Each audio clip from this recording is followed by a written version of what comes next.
over this pre-season to put his name up there already in this early part of the NAB Cup. So expect him to come on no doubt in this first half of this third quarter. So ball in the middle of the ground. This is the third quarter for Arnold, Thomas and Becker, personal injury lawyers. We don't settle for less. And it's Port Adelaide winning the opening clearance. And that was really well worked. And the mark taken by Westhoff. It was Ollie Wines who won it, so he's obviously okay. Kane Corns goes short, too short in fact. Umpire said didn't travel 15. He got the handball back, works it to Amon on the left, open goal. That's a great start to the third quarter and a fabulous finish from the young man.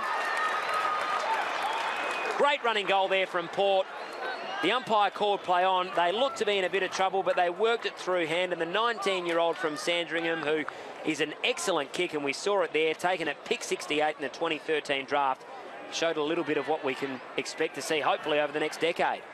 Just looks like a baby out there, doesn't he, Tommy? And it looks like they've just pulled him out of year 10 at the local college, but just stayed involved, didn't he? He linked up, he gave off the handball, but he got forward again, and Kane Corns, that nice little lead up to Schultz, didn't make the distance, but Amon clever enough and just settled, put the head down and slotted it from 35 metres. Just a very clever goal from a young kid. And he's been talked up a lot in this pre-season, and he's just growing into this match, so exciting times for him. And they've got such a strong best 22 to 26 players, Port, but they can have that internal pressure weight, because as you know, in premiership years, you need probably 28 to 30 players at any one time that can step in. So he'll be looking to be one of those. As Robbie Gray lays a strong tackle. Now it's high, but the umpire's going to say you ducked into it, and I reckon that's a really good call. Well, Robbie Gray, he was just standing there. He tried to get his hands on the footy, and the Eagles player was Yeo. Just really wanted to duck his head and sort of bulldozer his way through. The umpires, they're clever enough. They're coached the right way now to be able to pick up on that deliberate head down. And I think it's probably good umpiring too, because sometimes the players use their head to draw a free kick and it can cause a pretty serious injury. So I think if they penalise those, it would stop that pretty quickly, as the Eagles find it here from Lysett, who gives it to Cripps, handball to Rosa, who gives it back to Cripps, and he comes back to Rosa, and then the kick comes inside 50, and Josh Kennedy just knows how to find space. He's the best forward for the West Coast side, so there's always pressure on him, but he manages to find a way to get the football, and he takes another mark inside attacking 50, and he'll line up from about 45 metres out on a fairly sharp angle. That familiar stuttering run-up. This kick looks okay. It's just drifting late. And through for one behind. So 1-4 now for Kennedy. Finding plenty of the football, just not finishing. And the kick in fairly dangerous, but Ollie Wines takes a strong mark overhead. Kane Corns again under some pressure, but just waited the maximum amount of time. Gives it back to Ollie Wines, who uses the ball well. Little kick over the top to Sam Gray. Good manning on the mark there from Bennell. Just made sure that his opponent couldn't break away. In fact, it was Carpeney who's been subbed onto the ground. Malcolm Carpeney for the West Coast side. Sam Gray plays on it in the end, and a good mark running back there. Strong mark taken in defence there by McGovern. Started as the sub in this game. The Eagles have worked it out now. Andrew Gaff runs onto it. He handballs. Finds an option there in Lucas. Comes up the line, and Cripps takes the mark. Still on the defensive side of centre wing here for West Coast. Long driving kick. That's an excellent kick as well. And the umpire's going to pay the mark. Crowd didn't like it, but I think if it wasn't a mark, it would have been a free kick to McGinnity. Now he's butted up, Jamie Cripps. Great running. Goes inside 50. Tunbridge flies at the football, took his eyes off it at the last moment, and as a result, Port have found it. Now here's Amon. Good kick. Finds the target. Jay Schultz hasn't kicked a goal in this game and has had a fairly quiet start, so he works up the ground, goes across the face of goal. Ball had a little bit too much carry for Carlisle, who couldn't take it, but he's got plenty of time. So he butters up, goes to Gray, keeps on running the big man. Well played. And that kick's better. And the favourite player of Darryl Wakeland, the premiership player himself with the Magpies and Port Adelaide, 10 years apart, finds Tommy Jonas. Former Norwood junior now, elects to come back. So you do see this a lot in AFL these days. just working the ball across the ground, trying to find that space. And they've opened it up a little bit with Pittard coming to Cleary, who just chips short and finds Kane Corns. Trying to think their way through it here, Port. Margin 19 points, 5 minutes gone in this third term. As Corns finds Aaron Young. Kicked a fantastic goal in that second quarter from the boundary line. Now they provide the run through Pittard. Goes with the handball to Kane Mitchell. Goes up the line. Good mark, take it there from Brad Ebert. Taken at pick 13 by the West Coast Eagles. Played 76 games there before arriving at Port. He hasn't missed one since he's come to the Power. All 71 games, Brad Ebert, but that kick not great, and a great mark taken in defence by Scotty Lycett.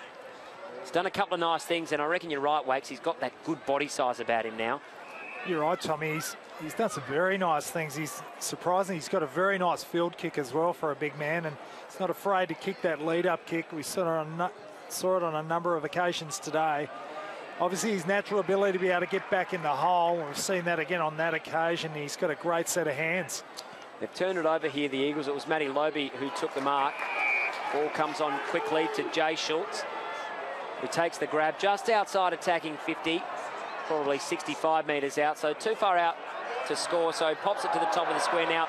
Butcher played for the free there. Good umpiring. He said play on, and Benil rushes it through for one behind. So Port Adelaide edge along to 7-7-49. 20 points in front of the Eagles, who are 4-5-29. 6.5 minutes gone in this third quarter for Arnold Thomas and Becker personal injury lawyers.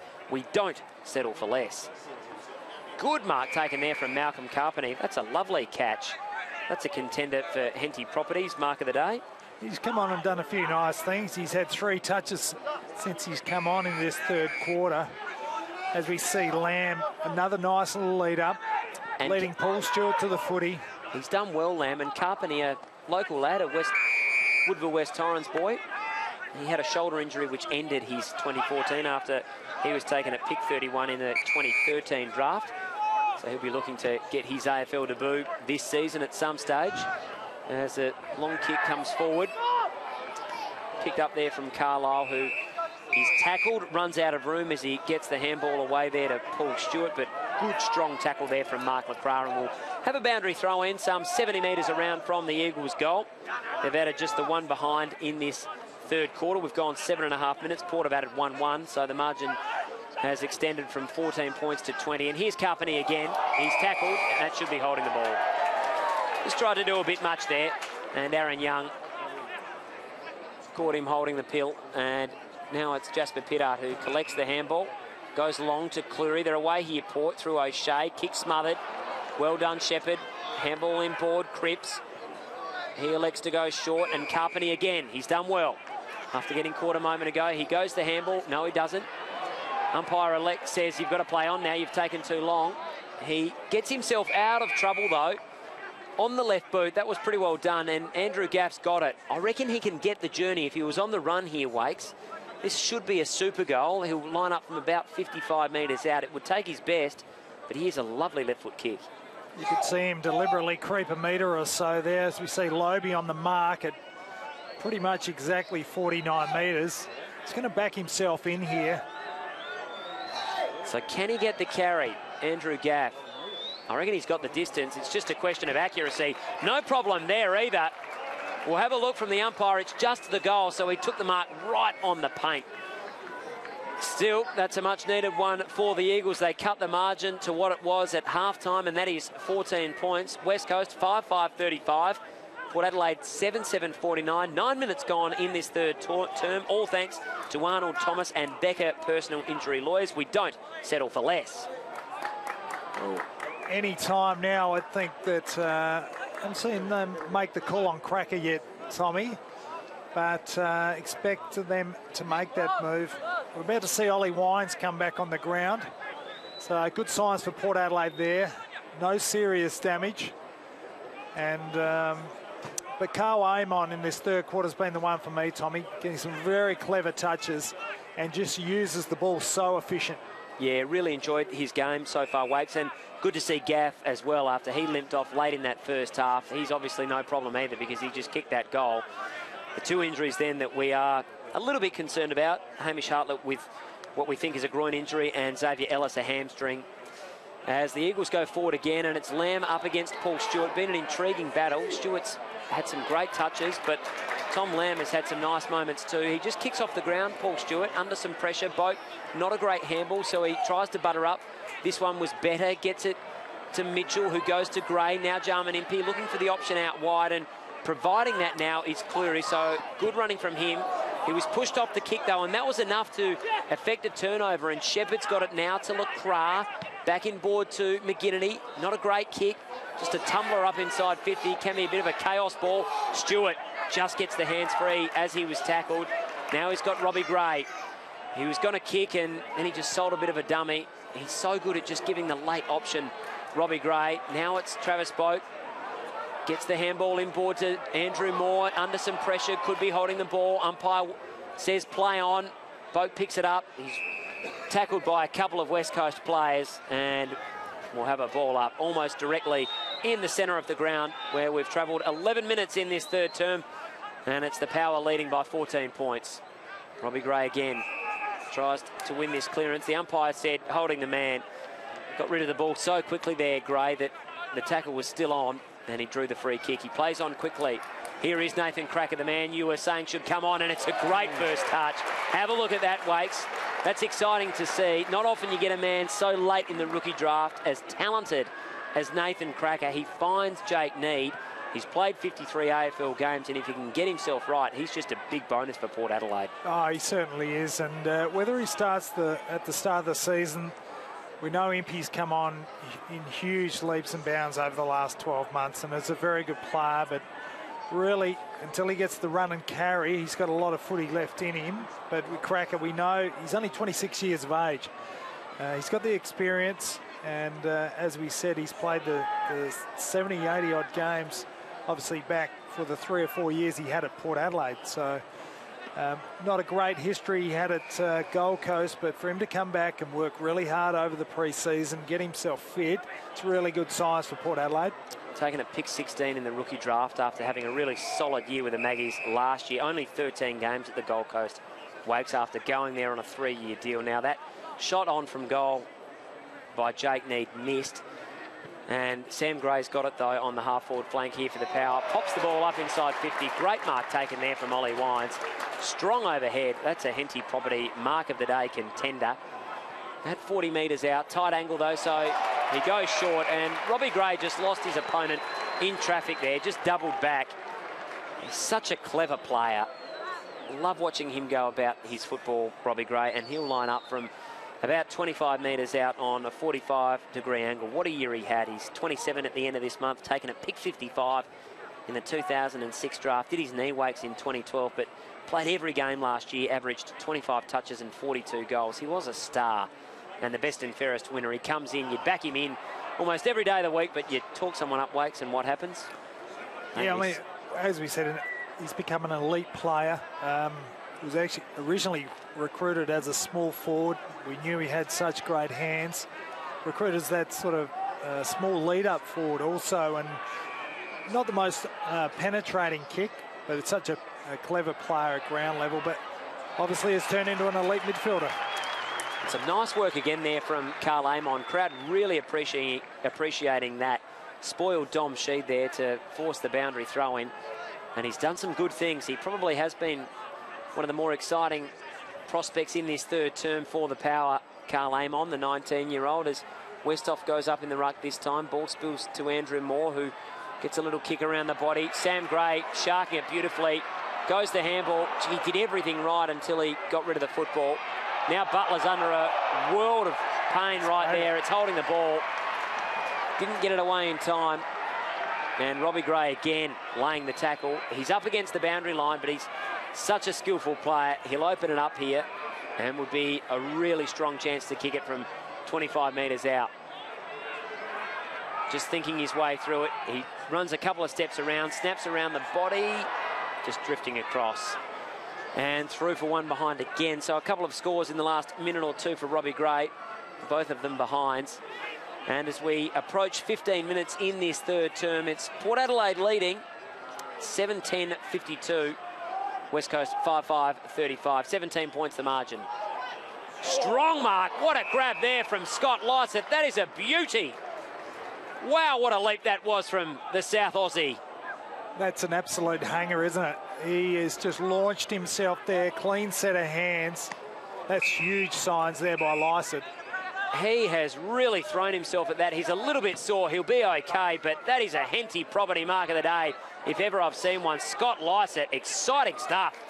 That's what West Coast fans would want to see a lot more of in 2015 and beyond, as Port Adelaide find the football through Sam Gray.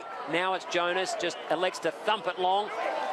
McGovern couldn't take the mark, gets the handball away to Mitch Brown, but they've turned it over here. Kick here from Ebert to Jake Need. He's got an open goal. He could have probably run further. He has a shot from 40. He misses to the left-hand side. Disappointing stuff, but that grab from Scotty Lycett, Wakes, that's what a good big man should do. That was a ripper. I mean, it's been a great battle in the ruck against Lobie today, and I think probably Lycett's done a little bit more around the ground. I mean, terrific contest, as always, by Lobie in the middle. In the ruck contest all over the ground, but Lycett's really impressed me with his field kicking, his ability to be able to go at the footy, get back in behind the play, and really make an impact where he's needed. The kick there to College wasn't great, and it goes out of play. Still on the half-forward flank here for West Coast, who are right in this game. They're 3 goals down, 16.5 minutes into this third quarter. But they're still very much in it as Brad Ebert goes after it here. So too Liam Duggan for West Coast, who's on the ground. Ball comes out the back to Tom Jonas, who might have been taken high there. He was. He plays on quickly with a handball to O'Shea. Maybe caught just a little bit unawares. Now Amon on that left boot. There's nothing better than seeing a good left footer. But this kick chopped off nicely by Shepherd, who read it well, and he elects to go short to Prittis, another left footer, who has been criticised in the past for his kicking, but he's really worked on it, and we know what a player he is, the 2014 Brownlow medalist. Again, Shepherd chops this one off, and Prittis will get it back. This kick is better, and the Eagles are out here via the handball. McGinnity comes in short, finds Cripps, outside 50. Plays on quickly via the handball, gives it to Tunbridge. Open goal here. Should be a certainty. It is. Oh, my goodness. Kane Lucas has missed an absolute soda. Running into an open goal, 15 metres out. And not sure how that one happens, Wakes, but occasionally it does. And if it's going to happen, probably best it's in the pre-season. Nice piece of play there by West Coast too. Unfortunately, they couldn't finish, but it was a great build-up. Clever use of the handball.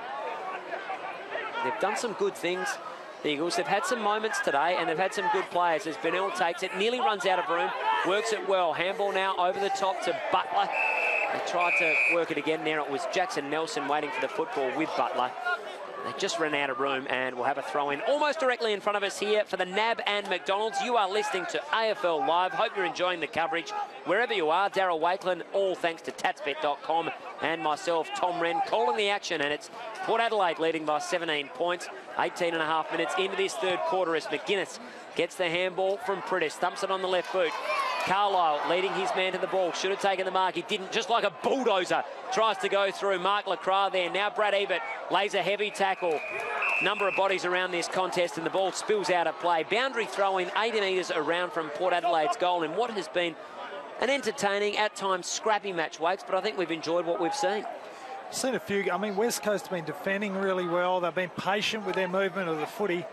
We talk a little bit about Port's game plan in a minute, Tommy, but using a lot more of the handball through the midfield part of the ground and off half back. So just a few tweaks to their game plan. I'm not so sure about it. We're going to have to see how it pans out, and just to pick up a few of them cues as we go through the next 3 or 4 weeks with Port Adelaide's game style. Strong contest there from Paul Stewart and Gaff. Now the boundary throw-in. Kane Lucas trying to make amends for that miss just a moment ago. Pops it up to the top of the goal square. Ball fisted out of play, and we'll have a throw-in right next to the behind post. Eagles attacking. And they lead, or they trail rather, by 17 points, approaching 20 minutes in this third quarter. Lobie was going to take it out of the ruck. Thought better of it. Little kick forward by Cleary. Eagles now with the numbers. Couple of hand passes. Lucas getting it to Prittis. low spearing ball inside 50. It's going to work. Did it well there, West Coast, and the mark is taken by LaCroix. He'll line up from 40 metres out on a fairly sharp angle, only 5 metres in from the boundary, but this to bring the margin to within 2 kicks late in this third quarter. What a star he's been, Tommy, for such a long time. You know, sadly, really 2 full seasons he's been cut down with knee reconstructions. You even go back 5 years ago, I think he had a 15-bag haul at Dockland Stadium there. It just looked like he was going to really be in the prime of his career. 63 goals in 2010 after 58 the year before. He was All-Australian that year. He comes in, kicks on its way, it just misses to the far side. Not a bad effort on the breeze there, but you're right, Wakes, such an important player, and if he can stay sound and play the majority of 2015, he'll be a big part of West Coast push to try and get back into the top 8. There's the Power. Look to think their way out of this one. Brad Ebert with the football. About 40 metres around from his defensive goal. Kick not great here. It's going to be out in the full, is it? No, it stays in. And Aaron Young, I thought he did enough there to take the mark. And he's asking the umpire, what was wrong with that? And he said, didn't hold it long enough, young man. Throw it back in. So that's what will happen here on the half-forward flank for the Eagles. They trail by 16, but they're having a good couple of minutes. They just need to try and make a score. Should be a free kick against Carpeny. Just a little bit over-eager there. And it goes to Aaron Young this time, who goes through handball to Tom Jonas. Now it's Amon, who we've enjoyed watching in this third term, looking for Schultz. He can't take the mark. Ball spills to ground. O'Shea's got it, just grubbers a kick up inside 50. Taking it there, Bennell. He's quickly tackled, and the umpire's going to pay holding the ball. Well, they have told us they'd be hot on it, and that was very hot. And it's going to be Kane Mitchell who line up from about 45 metres out on only quite a slight angle. Well, you don't get any tougher than that, do you, Tommy? I mean, Bennell, very unlucky there. He did the hard work, collected it below the knees. Did he have an option? I wouldn't have thought so, but terrific wrap-up by Mitchell, and he earned himself a kick on goal. So he comes in now, kicks on its way. I reckon it's got the carry. I think it's got the accuracy as well. It does. So a maximum there for Port Adelaide. They have their 8th. It took some time. They booted their first early in this third term, all thanks to Arnold Thomas and Becker personal injury lawyers. We don't settle for less. And the first goal of the afternoon for Kane Mitchell. And incredibly, in this match, we've had 13 goals and 13 goal kickers. That is an incredible stat, Tommy, and just shows everyone's getting involved. We know how many goal kickers Port Adelaide have. We spoke about how dangerous West Coast forward line can be, and that's without Darling in the side today. And we know with the 2-prong attack that they have with Kennedy and Darling, it's as good as there is in the AFL. They need a little bit more midfield grunt. We're seeing Prittis take off again this season like he did last year, and as we see him touch it again, what an elite inside player he is. So many stoppage wins. He gives it to Dom Sheed. Have a look at the grab there from Nathan Cracker. You wanted him on the ground, Wakes, and that's the reason why. Fabulous mark there from Cracker. 53 games with the Power and Gold Coast, and good to see him back in the Power Guernsey. They come out of defence, but not for long here, Port. Paul Stewart after it. He's quickly tackled. There's about 12 bodies around this football. Still they try and work it out. It's Prittis. He's immediately tackled there from Lobe. Play on, says the umpire. Now he says, give it to me. And that was exciting stuff there from Nathan Cracker. That's what he's about, and when he can turn it on, he can really light it up. And he uses it so well. He's an elite kick. We know that's one of his main strengths. But it suits him perfectly off half-back. He, as we noted earlier, he hasn't got the biggest engine, but across half-back he can get away with that a little bit. For the NAB and McDonald's, this is AFL Live. It's Port Adelaide by 22 points as the Eagles go forward. Kick inside 50. Lamb trying to get the crumb. Cripps there to lend some support. They're outnumbered though. Port have got it here. They give it back to Robbie Gray. Just lifts the arms up, gets out of traffic. So often he does it. He kicks up towards Justin Westhoff. Going to have to be good. The ball beats him out of play. And we'll have a throw-in just forward of centre wing for the Power late in this third quarter. All thanks to Arnold Thomas and Becker personal injury lawyers. We don't settle for less. And it's Port Adelaide, 8-11-59, leading West Coast, 5-7-37. Players now go after it. Boak puts on a tackle. And the umpire says, give it to me. Aaron Young also diving in there for Port Adelaide. And very, very late in this quarter, Carpeny, the man with the ball for West Coast. Done a couple of nice things in this quarter after starting as a sub. Gives it back to the umpire, who tosses it back up. And there goes the three-quarter time siren. So Port have won every quarter so far in this match, but it's not a blowout by any stretch. It's the Power leading at three-quarter time, 8-11.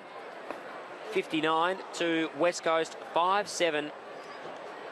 37, so 22 points the margin. It was Port leading by 13 points at quarter time, 14 at the half, and now 22 at the final change. All singles in this match so far for the Power. Young, Butcher, Lobe, Westhoff, Sam Gray and Robbie Gray, Amon and Mitchell have each kicked a goal. While for West Coast, Kennedy, he's kicked 1-4. He's had plenty of opportunities to kick more than one, but he's stuck on one. Lacra, Lucas, Lamb and Gaff have the singles for them. 22 points the margin. It has been a thoroughly entertaining game so far. We'll take a break and we'll be back with more shortly here on AFL Live, all thanks to the NAB and McDonald's.